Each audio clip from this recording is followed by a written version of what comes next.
Yesu Kristi tana sosi di fuma la matimba kuya famba endleleni loko unganamina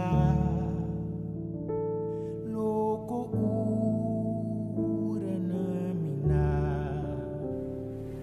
Anzinga chavi chumu Zita famba Zita kile Zilanza wena Yesu Anzinga chavi chumu Zita famba Sakile zilanza wena Yesu Yesu Kristi tana sosi nzachama zalanguta inshallah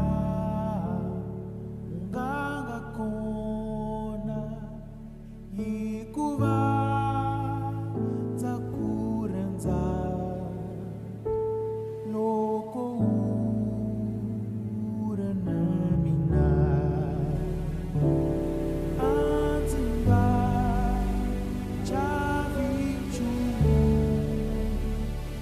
Zita famba zitakile Zilanza wena Yesu Anzinga chavichu Zita famba zitakile Zilanza Yesu Yesu Kristi Twasilava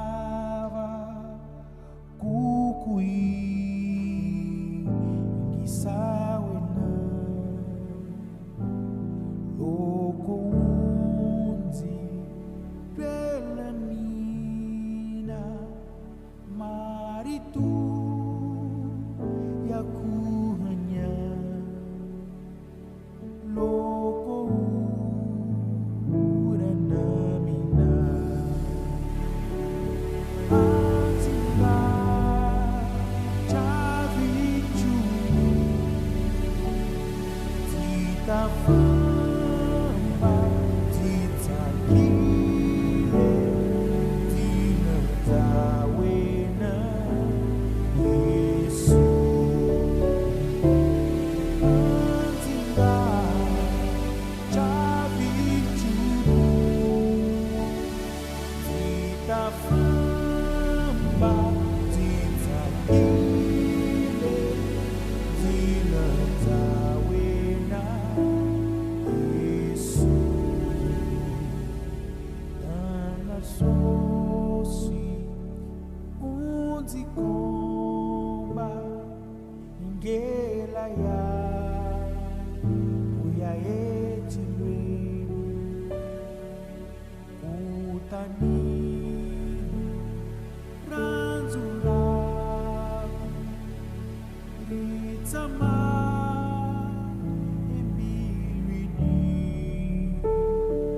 Loko uranamina Anzinga